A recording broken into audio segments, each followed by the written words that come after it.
Now, with your gaming news for the week, Caseytron.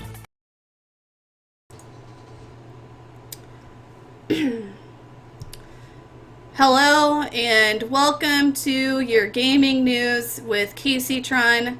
Hi, I am your host, Caseytron, bringing you the latest in gaming news. How is everybody doing today?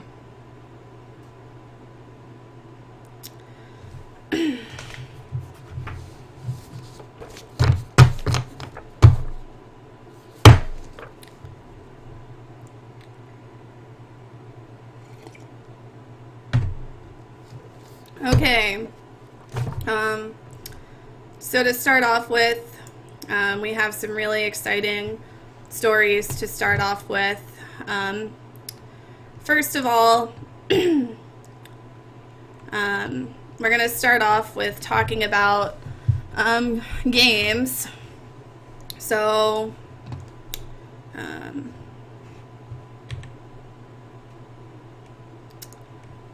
yeah, we're going to start with talking about games.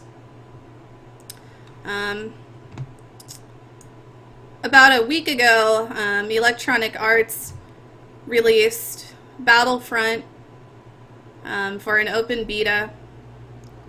A lot of people were really excited. Many Star Wars and gamer enthusiasts came together to play the game during the beta. And they were all really excited about the game. Everyone was caught off guard a week later whenever Electronic Arts announced that they wanted more money. It really caught the community off guard, and a lot of people were upset about it. They just didn't really think that EA would have done such a thing. They announced that on top of the original cost of the game being $59.99, $69.99 for the deluxe edition, there's also going to be a $50 season pass on top of that. So altogether, if you do the math, which you don't have to do the math because I've done the math for you, it could be anywhere from $110 to $120. And we actually took a poll. Caseytron News viewers voted, and these were the results. Are you going to purchase Star Wars Battlefront, although they have announced a $50 season pass on top of the cost of the original game? Out of 431 people polled, 60 people said yes, they would still buy the game. 371 people, 86% actually, said no. But altogether, thankfully, Electronic Arts has announced that there will be no DLC content for Star Wars Battlefront. Thank God.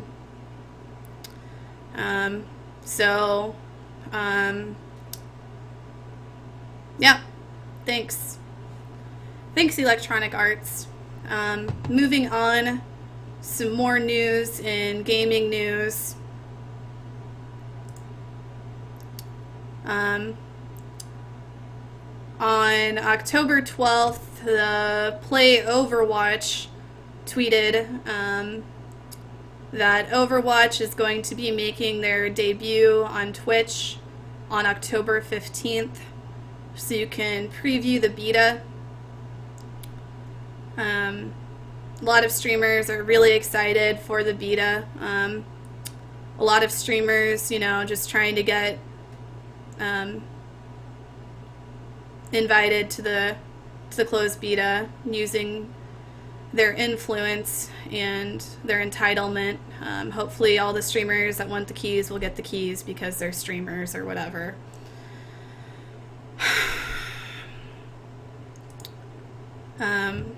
The Overwatch game features many different characters that you can be, as well as guns. and different stuff that you can use. Some bow and arrows and other things. And a lot of maps. There's a lot of really great maps on it. Overall, it's just really great.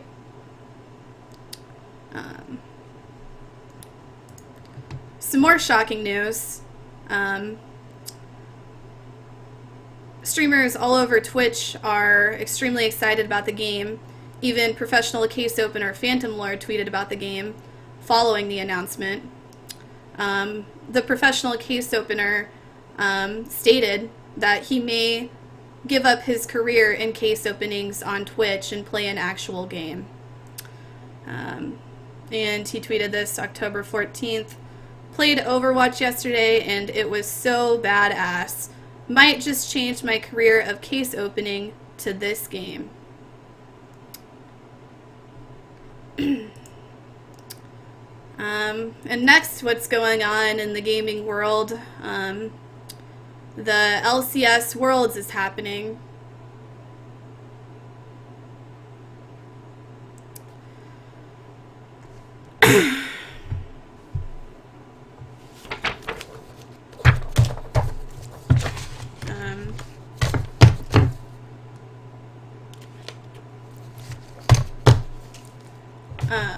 LCS Worlds is happening. League of Legends company Riot is doing a lot of tournaments, like they're always doing. They're always doing tournaments. They do a lot of tournaments. But these tournaments are more important because it's a world tournament. So currently, these are the standings for the tournament.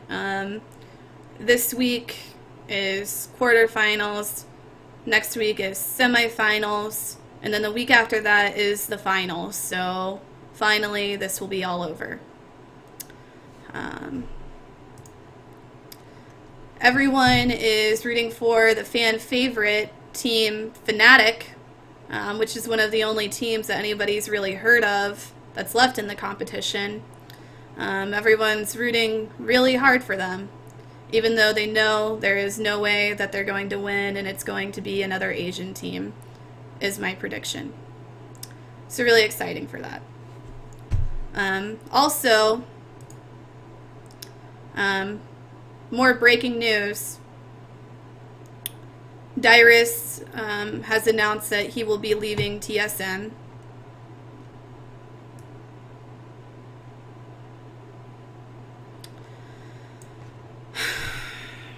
Dyrus is leaving TSM.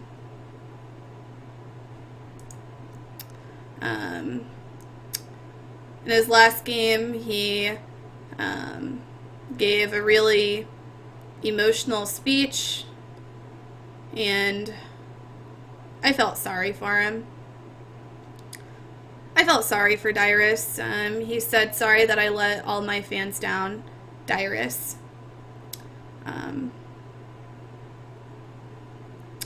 And if Dyrus is watching out there, which I suspect he is, you don't owe any of us an apology. Reginald owes you an apology. Dyrus, I just want to say that I am really proud of you for being strong enough to move on and leave him. You do not have to be afraid of him any longer, and I hope that you get the help that you need from being in such an abusive relationship. I'm really happy for you. In other news, SodaPoppin got another car. The teen gaming sensation posted on his Twitter October 13th at about roughly 12 p.m. He stated, "Apparently I am not streaming today, going truck shopping with legendary Leah TV and Nick Polam." A few hours later, he tweeted that he purchased the new vehicle. And then later, a few days later, he actually tweeted this photo. This is a picture of him inside the vehicle that he seemingly purchased the day prior.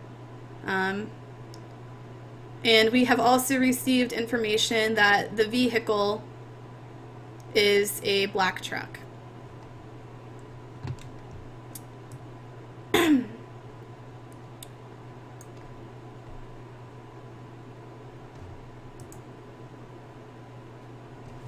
So that's really exciting.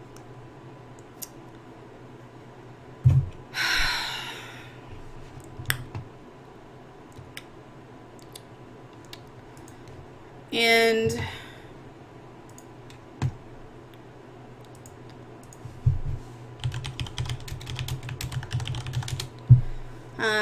now I have a very special guest for you guys.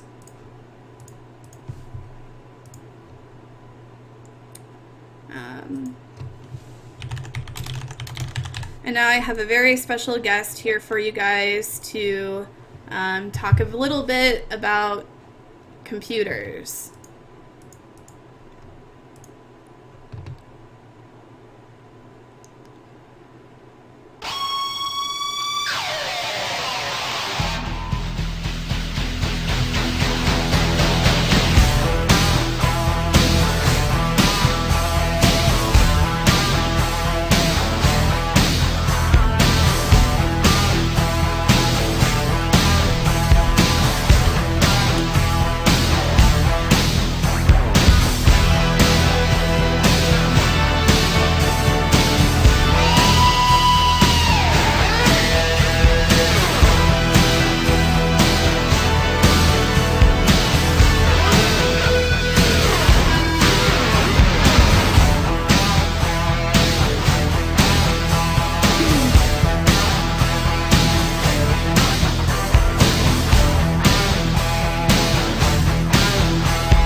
Everybody put their hands together.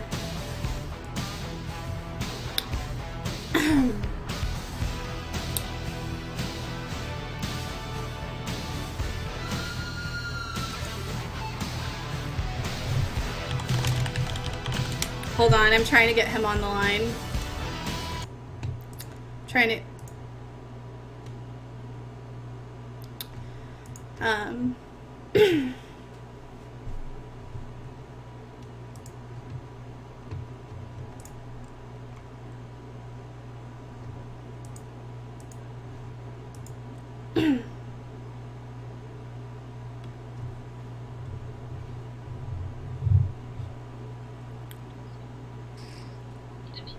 Hello, Steven. Are you there? Yeah, what's up, buddy? What the fuck? What's up? How's it going? Oh, sorry, no swearing. This is serious, right? Yeah. I'm very serious. How are you doing tonight? I'm doing great. Thank you so much for asking, Steven. How are you doing? Yeah, what's up, buddy? I'm doing great. Oh my god, the picture you have on me on your TV show is literally like 5 years old. I tried to contact your people for a more recent picture, but I didn't get a response, so... but yeah, just so glad to have you here today. I know a lot of people in the audience are really excited to have you here today, and just really excited that you can join us. Do you want to go ahead and kind of introduce yourself to the people who may not know who you are?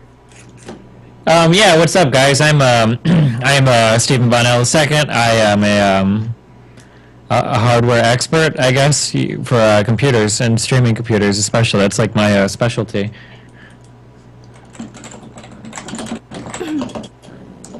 I'm sorry, do you need more than... I'm 26 years old. I enjoy long walks on the beach. I have dirty brunette hair with... Okay, I actually have a lot of questions that I have selected from the audience that they wanted to ask an expert about computers. A lot of people are really excited to have you here. One of the first questions that I have to ask you, just to kind of get things started off, what are some of your opinions on modern computer technologies, and where do you think computer technology is heading? Um, I don't know. I think I think that computers are becoming smaller and faster, and I think we're definitely heading towards a world where smaller and faster things are definitely the preferred. More gigahertz, less nanometers between the transistors. More cores probably, lots of cores. I think AMD's, the 8350, those are 8 cores. I think we're heading in that Okay. direction. Whenever you say cores, can you explain exactly what you're talking about? A lot of people don't know a lot of this terminology that you're using, and AMD cores and different stuff like that. If you could please just kind of explain furtherly what you mean by this. Well, how Siamese twins are twice as smart because they have two brains. Cores are like multiple brains on a processor so that it can think through problems like so much quicker. And the more cores you have, it's just more people working together to figure out solutions to problems. Kind of like global warming and all those big problems we need to figure out is happening in microprocessors right now. Less nanometers, more gigahertz, more cores, more brains thinking faster and smaller. And yeah, I think with mobile technologies. How do you feel about technology getting smaller? I definitely think that it's had its time. It's been time for a long time. We've been waiting, with the way globalization and technology infrastructure all over the world, looking for dynamic solutions to, hyper-generated content and problems. Like, it's just been one of those things. It's been a long time coming, I would say, for sure. One of the things that confuses me is whenever I look at a small computer, I think this computer can't be as advanced as this much larger computer. I don't know. Yeah, It just and seems some kind people of would a think little bit about it. backwards. But I Why mean, is it that smaller computers can be more advanced than larger computers? sometimes it's not really. I personally, I mean, smaller can be more efficient. Just the things and the ways that you can do the things that you can do. I would say smaller computers are more versatile. That like they can handle sometimes. Like the load that a computer can handle isn't even determined by the size at all of the computer itself. There are other things going on there. Especially with the global infrastructure today, all over the world, with the way that networking systems and everything works, like anything can come from a smaller box. Very interesting. And why do you feel that is? Personally, I just think that with the way trends have gone today in the computer world, I would just say that people have been exploring, divergent solutions like this for so many eons, really for computer stuff, that it was just inevitable that we would end up at this point where, look at mobile technology. It fits iPalms, iPad Palm Pilots and shit, and Blackberries in your hands. Like, it's always been where we've been heading, Humans kind of just want to hold things in their hands and play with them, and that's definitely, Why come? Why have we come to smaller, I mean, like, how come? Why come? Why do you feel like people want to hold things in their hands I just think that necessarily? it's kind of like I think that a lot of technology these days kind of looks towards Darwinism and evolutionary biology for how we determine like the site. Like, we have opposable thumbs. Like, if you look at a keyboard, it's not natural. You put your hands on it like a cat. Why do you think you have keyboard cat? Like, they type like cats do that. Thumbs have been like the true differentiator of humans that no other intelligent species has. So we've looked to utilize those in mobile technology. That's why things have gotten smaller. For our opposable thumbs to evolutionarily be able to manipulate and whatnot to create advanced kind of systems and shit that otherwise haven't been possible in the past. Really great. Very interesting. Can you take this time to kind of explain to the audience what your knowledge of the deep web is and exactly what the deep web is? Sure. So there's kind of like so you have like the TCP. So you have these things called network layers, and you got something called like the TCP/IP layer. Well, the deep web actually exists beneath that layer, beneath the it's actually called. Some people have heard of like MAC addresses. well, you have like the Big Mac and the small Mac, and in the small Mac, as everything has gotten smaller, since computers are so small today, that's where the deep web kind of lives. Like, you know how like if your eyesight isn't that good, you can't see things that are really small. Well, now that the nanometers have gotten so small in processors, the deep web can live in these small Mac places that previously just weren't possible. And I would say that the deep web is some crazy new stuff. But if you don't even have a newer processor or like a mobile processor, you won't even be able to access these sites because your phone's glasses just aren't really enough to even do it. You know. And what kind of things do you think they're talking about on this deep web? Like, what are some of the popular topics that they're on? I mean, you can find, this is like a lot of stuff. You can find almost anything on the deep web. There's a lot of bad stuff, a lot of terrorism, communicates. One of the big problems. Cyber terrorism. Definitely cyber terrorism. Because Have you ever had any issues with cyber terrorism as a streamer? Like people cyber terrorizing me or me participating in cyber terrorism? Either or. Well, I would definitely never participate in cyber terrorism because it's clearly unethical. And in today's world where ethics and morals are some of the most foundational principles of how you conduct your business online, like I just don't think that that's an appropriate solution for brand building and image management. So I don't do any of that. However, I mean, I have definitely been the victim of some cyber terrorism. I don't want to release too many details because I will be including... Right, and that's completely understandable. Yeah, for sure. Yeah.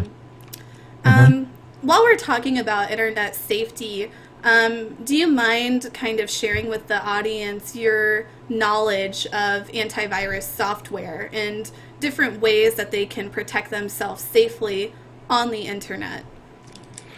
I mean, like, antivirus softwares are kind of like, vaccines, the more you get of vaccines, the more of the health your body is capable of regenerating at the reductionist level of your immune system. I think that antiviruses are the exact same. I personally don't run anything less than 6 or 7 antivirus programs on my computer. Sometimes because you'll get viruses on a computer are called viruses because they resemble real-life viruses. Sometimes they're different strains. So you need different antivirus programs. I'll usually be running, like McAfee on one core. Because we have more cores today, one of the biggest reasons is you have to run at least one antivirus per core because you could have a virus hiding in a different core that McAfee might not catch. So Norton will cover another core. You might have Microsoft Security Essentials covering another core. So yeah, I mean, I would say at least one antivirus per core. If you're on an AMD computer, you might need 8 antivirus programs. It really depends on, the strains going around and what's in season and whatnot. So. Now, you brought up a very... actually, this is something that I wanted to touch on a little bit. You kind of compared the antivirus software to like vaccinations, how people take vaccinations. And as many of us know, whenever you go and you have your flu shot and you get vaccinated for it, they're actually injecting you with that very virus. Is this the same for antivirus software? Are they actually containing the viruses in the antivirus software? Yeah, I would definitely say that it's pretty much the same process. But what they essentially do is imagine that the virus is kind of like a text file.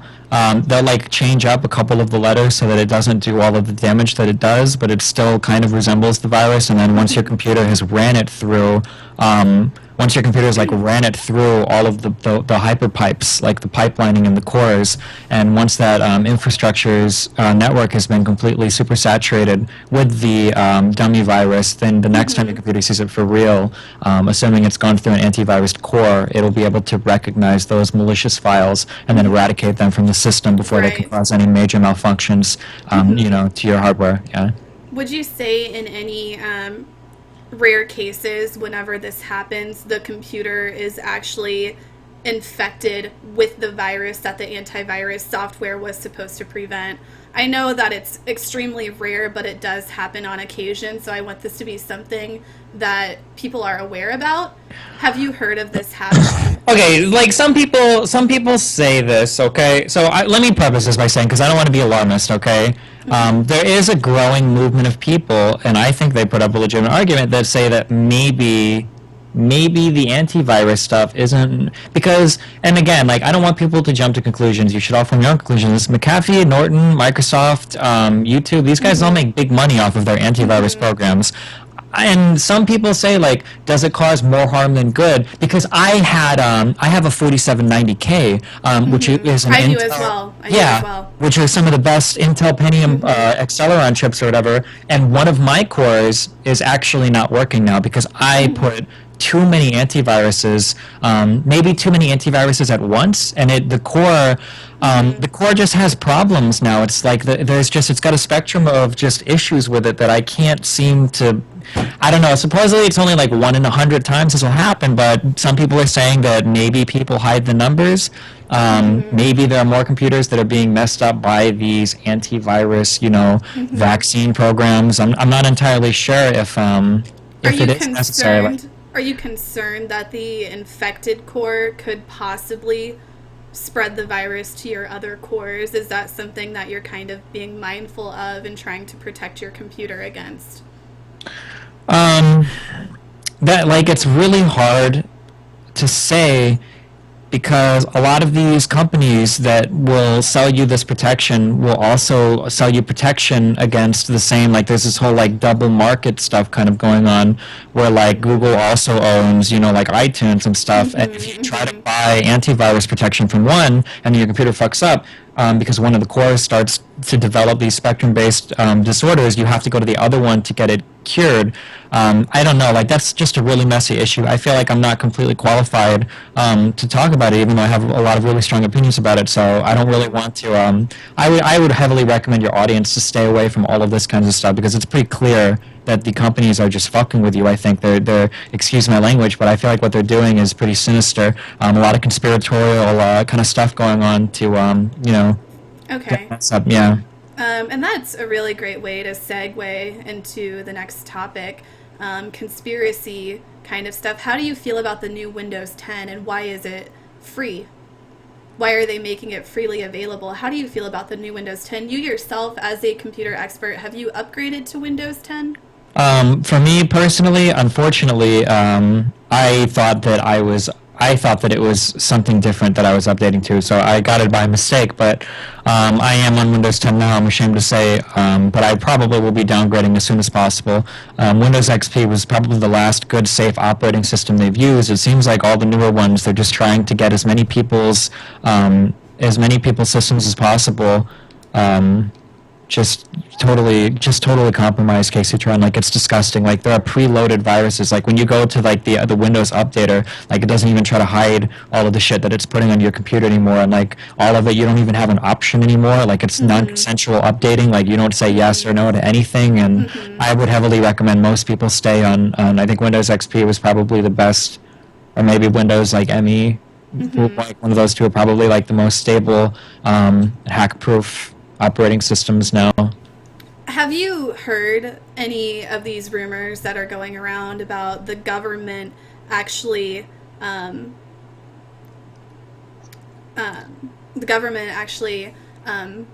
with Microsoft in order to monitor its citizens better through Microsoft's Windows 10 technology? Have you heard about this at all? Oh yeah, There may be monitoring going on within the Windows 10. I've definitely heard about that.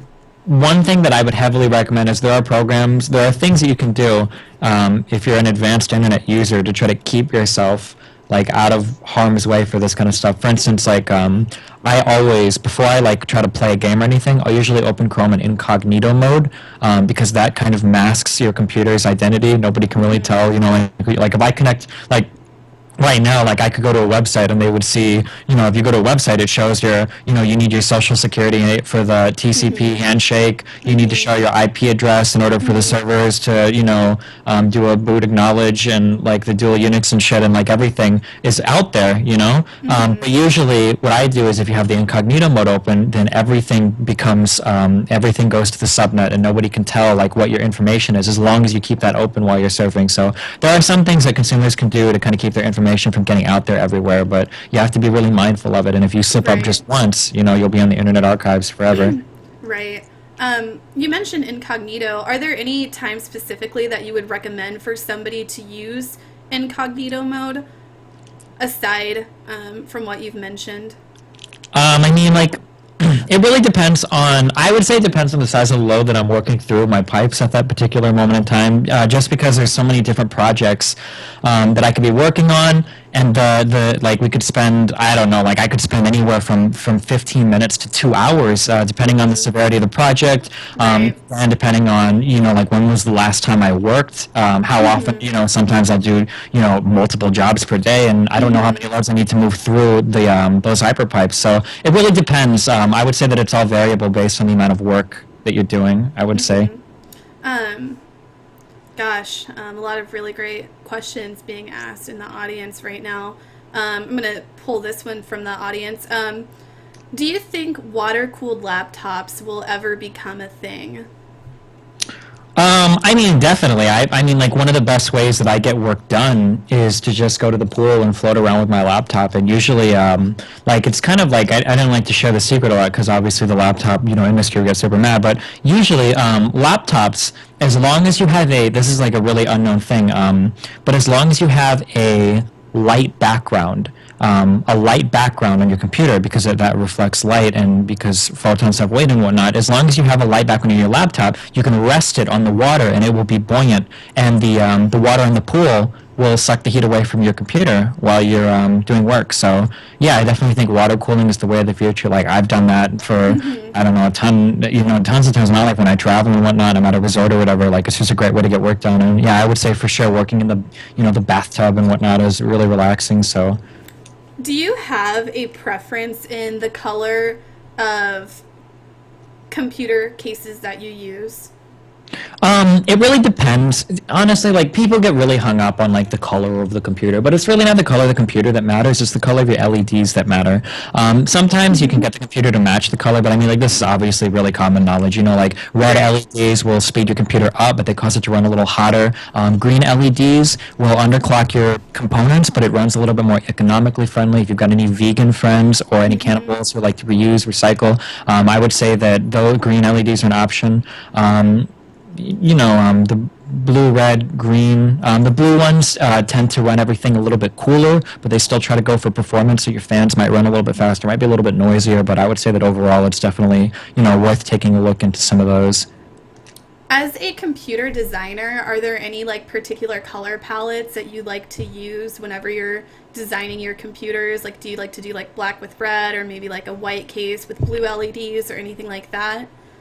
I mean that those designs become incredibly intricate, and as a computer, both an engineer and an architect, like some of the designs are just we could get into it now, but it's really I prefer a double helix design of LEDs. Where I have instead of like the A, T, C, and G, I have like the R for the red, the blue, the green, and a black LED also to serve as a base, kind of connected in different ways. It's a really complicated setup. I can't really explain the way that it all connects right now, but there are optimal ways to arrange the structure of your LEDs and the color scheme of your case such that everything kind of works together to create a faster, more environmentally friendly, heuristic system that will do everything that you want it to do as quickly and as coolly as possible.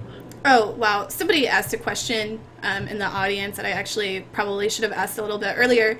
As far as automatic updates go on your computer, do you feel as though automatic updates should be skipped or maybe looked at, or do you go ahead and do the automatic updates?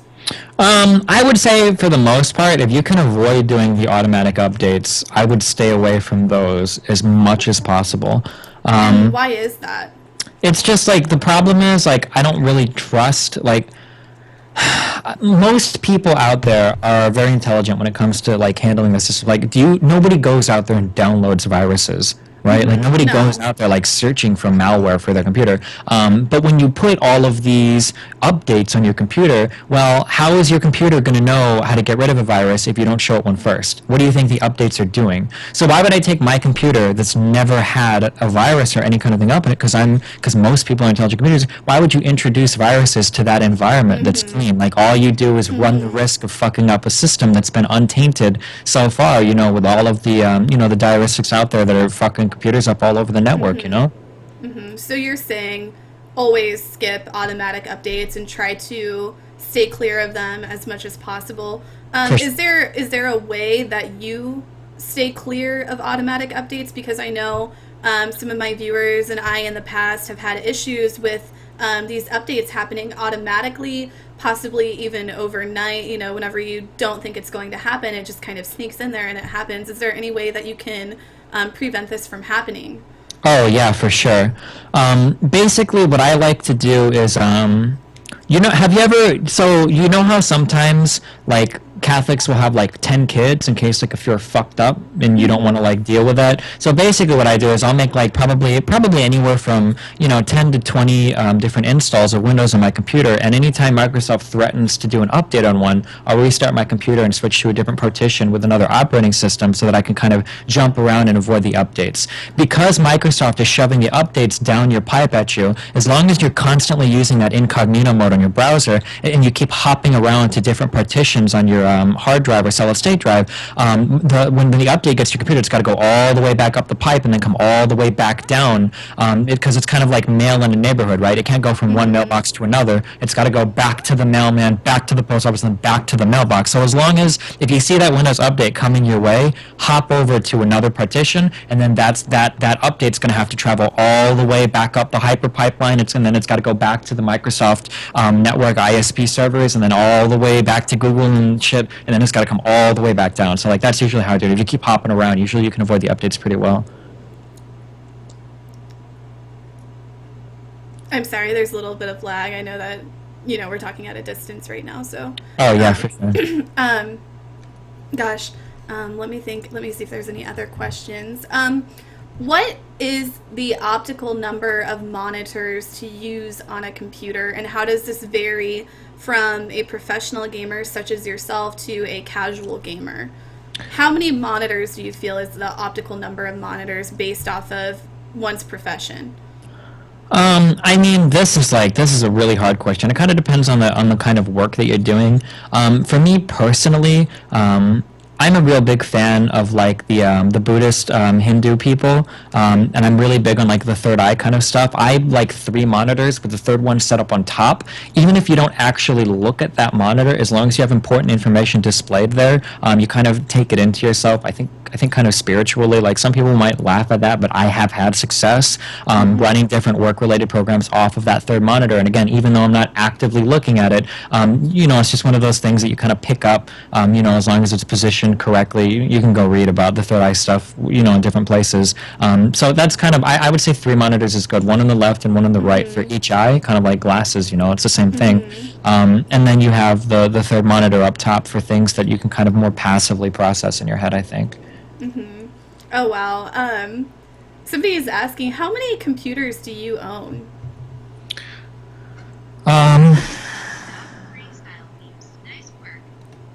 Sorry, I was being distracted there for a moment. For me personally, I don't like to disclose the exact number of computers. Do you do like a range? I would say between 6 and 24, but I don't like to really narrow it down any more than that. Is this including like cellular devices? And I don't want to. I would rather we move on to another topic. It's not something I'm comfortable discussing. I'm sorry, not in a public. Okay. Getting a little bit more into computer safety. What are some ways that you use to create a strong password? I mean, like, basically what I like to do is, like, so passwords should be something that are hard for you to remember, but maybe not as hard for, like an algorithm to break into, if that makes sense. So, like, what I like to do sometimes is, like, I'll go for, like, I like to do, like, maybe 5 characters that are like in crazy like number text. So like my last name is Bonnel, right?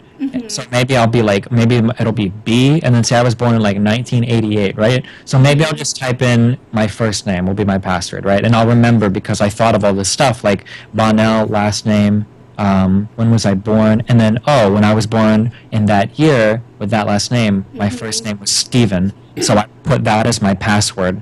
And then I find that, like, as long as you use, like, roundabout ways, like, let's say that I sat at the computer, like, how am I going to break into my account? Okay, well, if somebody's going to guess passwords, like, what are they going to type? Like, they're going to type a bunch of random fucking shit in order to guess it, right? Well, what's one thing that somebody would never type? Like, password. As the password? Like, nobody I would actually ever used guess. to have password as one of my passwords, but I had found that it wasn't really that safe of a password to have. So for Do you extra security, I actually started changing it. So like my Twitter password, for example, will be Twitter password. My Twitch password will be Twitch password. And that gets into my whole other area. That's like salting. What you're getting into is advanced encryption, RSA, 2048 encryption level. When you talk about salting passwords, so yeah, that's actually. I don't want to get too deep in my passwords. That's something I'll do. I'll have like for my email, my password will be like Gmail Steven, or for Facebook it'll be like Facebook Steven, something like that. Like those are really good ways to salt passwords too. Do you use numbers in your passwords, or like important dates, or? I don't. The problem is that like computers are like.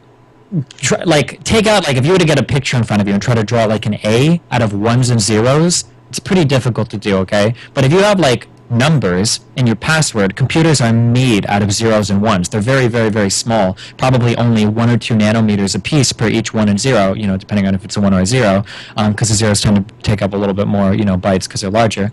But if you look at like building numbers out of other numbers, it's very easy. So when you have numbers in your password, computers can chew through that like instantly because that's what they are. Letters, on the other hand, computers went around when the Greeks were inventing, the alphabet.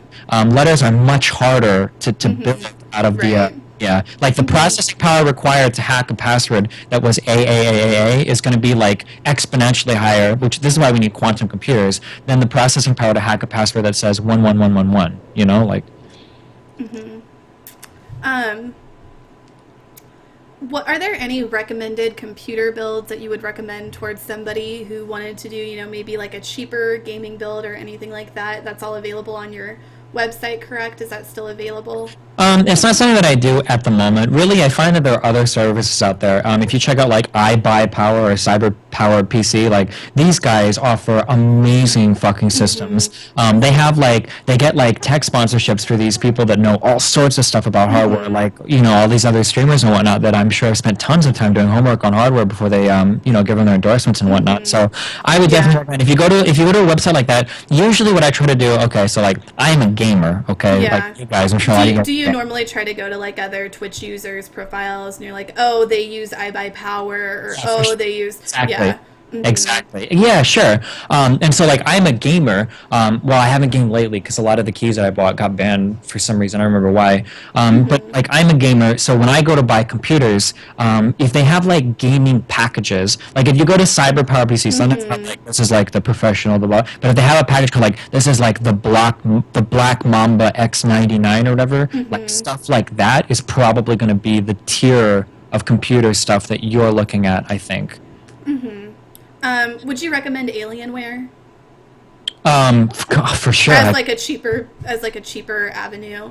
If you don't want to go if you don't have the money, and you don't want to go the full the deluxe like MacBook route or whatever, and you can't afford something like that, I think that Alienware provides a really good kind of like middle entry level. I would say that Alienware is kind of like the Beats by Dre, Bose of the computer world, where they're really good and really high quality. But if you wanted to move up into something higher, you have that expandability down the line, where you can just kind of snap on, because you can connect, anything via USB or Thunderwire bolt. You can add a MacBook to the Alienware monitor and, just dual monitor those things, and then all the cores are working together. So I would definitely say yes. Wow, this is another big question. Somebody in the chat said that they were going to build a computer and they weren't going to use an anti-static wrist strap. Can you please tell everyone why that would be a bad idea? I mean, would you ever go walk out in like a thunderstorm with a giant rod like held up, just waiting to be, smitten by the hand of God? Like, you have to use an anti-static wristband as part of what your body does. Like if you look at every time you bend your fingers or move anything, you have electrical signals traveling all over your body. And if you touch computers, you can short. If you touch your hand, this is something because I studied a lot. I took a lot of electrical engineering classes in school. If you were to touch your hand to a voltmeter, your body on its own will generate an electric field that's probably 200 to 300 volts, and 20 or 30 amps, of current constantly. You can touch anything anything. And electricity is just like, do you think that like we just invented electricity? Like, it's been in humans the entire time. So you can't just putting together parts without an anti-static wristband. You're just asking for trouble. Is there anything you do before you're about to do a build to kind of like get the static out of your body? I know in the past, like, I feel a lot more comfortable whenever I do my builds naked. Like, I know that sounds really weird, but usually I'll do my builds naked and I'll go on a hardwood floor. I don't want to be around carpet or anything like that. Is there anything that you do to ensure that you don't have any static electricity in your body? For sure, I think that something like that is like a really good idea. If you want to get rid of all of like the electricity from your body, if you have a water softener at home, you can try washing yourself with. It has to be with water softened water, because hard water, as it rubs against you, it's just like rubbing a cat, will only generate more electricity along your body, unfortunately. But if you've got a soft water cooler, you can wash your entire body off to cleanse yourself of most of the electric current first before you proceed to build naked on a hardwood floor. Would definitely. Well, I think we're about to wrap things up here. Thank you so much for your time, Stephen. Very insightful. I really appreciate you coming on the show. And just thank you so much for all of your knowledge. It was really great getting to speak with you. Yeah, I mean, I really appreciate everything you said. I'm glad you gave me an opportunity to share some of my knowledge with your fans, and I really hope to see your show go far, and I think that big things are definitely, coming your way. Thank you so much. Have a good night, Stephen. Yeah, you too. And that was Stephen Bonnel, computer engineer that we just had on the line. And we're getting ready to about wrap up the gaming news segment for this week. And I really appreciate you all being here. I hope that you guys learned a lot about gaming news and just what's going on in the current gaming events, as well as, just getting a little bit more knowledgeable about computers. I really appreciate you guys all tuning into the show. We'll be having another show again next week, Friday at 8 p.m. Central Standard Time. Be sure to tune in then. And just once again, thank you guys so much. And yeah, thank you guys so much. I really appreciate it. And have a good night.